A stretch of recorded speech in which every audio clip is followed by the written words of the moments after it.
Yeah, I thought Andre Ward just won the fight in a very close fight. So many close rounds, a draw, a round to Kovalev, a round to Ward. You know, you could have gone with any. I just feel like I said before the fight that I hope that Kovalev is desperate to win the fight because it will make a great fight, and he didn't look desperate to win the fight in the last 6 rounds. Like, he was coasting through rounds that are so close. You can't afford in a fight of this magnitude to just like coast rounds and maybe take a round. And I think his start was so good, he just thought, you know, I could just keep going like this. But the rounds were closing in on him, and he was losing rounds consecutively. I probably gave Ward like 5 out of the 6 rounds on the back end of the fight. And although they were close, you know, I just thought that he does what he does. Andre Ward in the last 6 rounds did everything that I thought he would do for the 12. You know, I thought he would dominate the fight and win on points, but he only got round to doing that probably from the 5th round. Kovalev looked dominant early on. What do you think happened? Was it something that Andre Ward did, or? No, I think I don't know whether I said when. Duva said he hurt his hand in the middle round. Yeah, that may make sense because, you know, he didn't really get his shots off, and after the start that he had, his confidence really should have been there to go and press the fight, but he didn't. So maybe he did hurt his hand. But you know, I think that Ward, when he got into the ring, I tweeted and said he looks ice cold. This could be an easy night. And then like after 2 or 3 rounds, I'm going, why did I tweet that?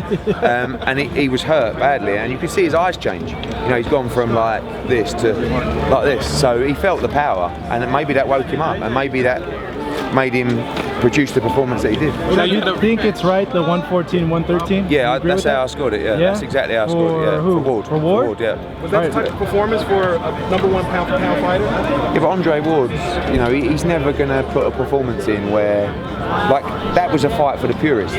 So when you look at social media, all the boxers, yeah, all the trainers, all the hardcore boxing fans go, what a fight, what a performance, and the casual fan goes, that was all right.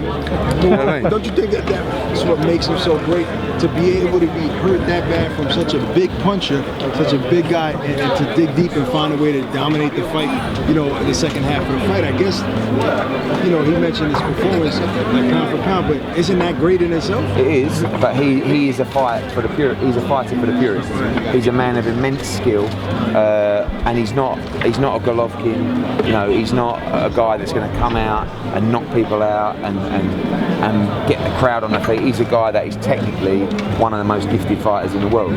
When is Anthony Joshua going to fight here in the US? When you guys get the money together. We've got a lot of money in the UK right now, but you know, listen, we're working hard with Showtime. We want the Deontay Wilder fight in 2017. We've got to build that fight into a huge fight. If we did it here now, it would be big. If we did it here in 12 months, it could be massive. Was now you put a fighter in there with Paul Smith opposite Ward. What makes him difficult to beat? I've seen you at that fight. Technically gifted. More than that, I was with Carl Froch when he boxed Andre Ward, and you know, I really thought he could beat him, and you know, he didn't school him, but you know, he gave him a good beating that night. Technically, Carl said he's so strong. You know, we wanted Carl to get inside and work on the inside and beat him up and rough him up, but Andre Ward did it instead. So, you know, he's very, very gifted, but I didn't think he looked great on his feet in the first 3 or 4 rounds. Taking the knockdown away, even in the first round, I don't know, you know, he took him a while to get into the fight, and then when he did, he took over. But the rounds were very close. You know, the rounds that Kovalev won, he won easy, and the rounds that Ward won, he won marginally. Who would you pick on a rematch? Probably Andre Ward. I thought Andre Ward would win the fight every day of the week, but not like that. You know. What do you think of the scores? Yeah. A lot of people give me different answers. Yeah, but so like I just said, I was sitting next to Badou Jack. Badou Jack said Kovalev won by 3 rounds. A guy behind me said Ward won by 2 rounds. I had Ward by I think 1 round. Dan Raphael and these, you know, some of these guys had Kovalev by like 3 or 4 rounds. But I can't see it. I can't.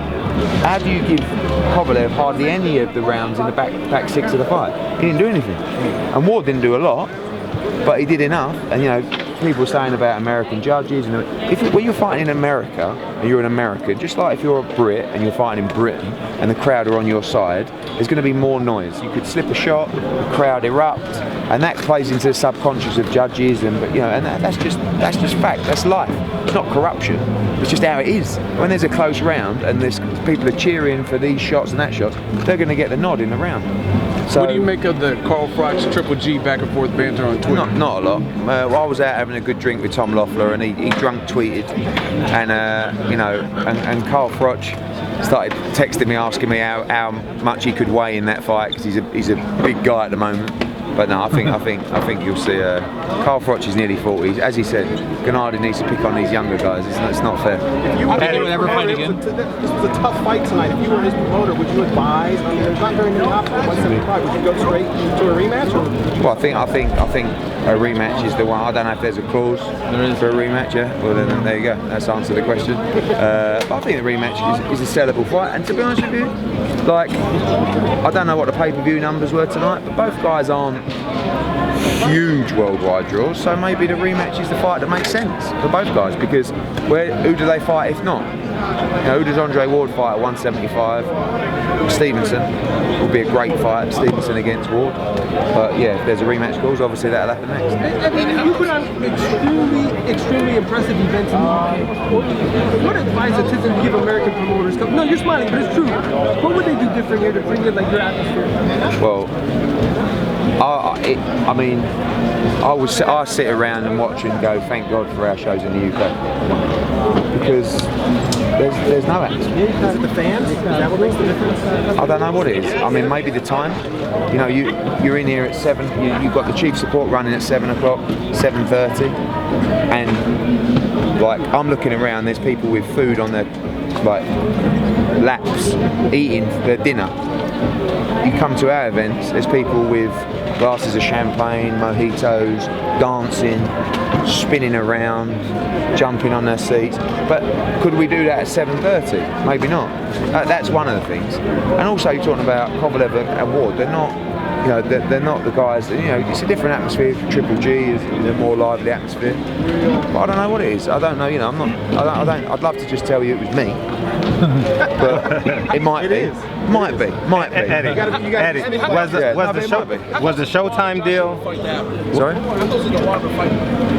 Joshua fight to happen. What would you like to do? I'd like it to be here. Yeah, here or Madison Square Garden. Yeah. And what did you think of King Kong Ortiz, your first fight with him against Malik Scott? What was your impression? Very poor. Very poor. And both the halves. Malik Scott ran terribly for the fight. He spoke a great game, and we know he boxes off the back foot, but that was taking it to another level. And I thought Ortiz was poor. He should have cut him off, should have thrown more shots, and he should have stopped him. You know, but Ortiz is one of the best heavyweights in the world. It doesn't change through that performance. It was just a bit disappointing when we had that platform to go in and finish the job. The Showtime deal. Thank you, Eddie. The Showtime deal. Was there a contingency? Joshua Wilder? No, not at all. No. You know, we'll fight Molina on the 10th, then we'll fight Klitschko, and then we want Wilder after. So, you know, obviously Wilder's a Showtime fighter. It's a huge fight for Deontay Wilder. It's the biggest fight out there for him.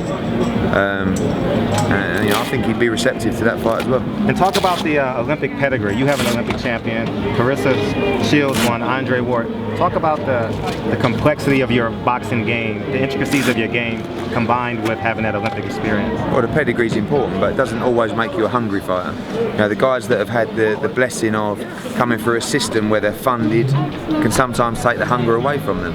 You know, Clarissa Shields, a great fighter. We've got Katie Taylor, Olympic champion, debuting next week. Andre Ward's a very skilled fighter, but it doesn't, you know, just because you've won an Olympic medal don't mean you're going to go and achieve in the pro game. But you know, anyone with that pedigree has immense skill, and if it, you know, normally the cream rises to the top.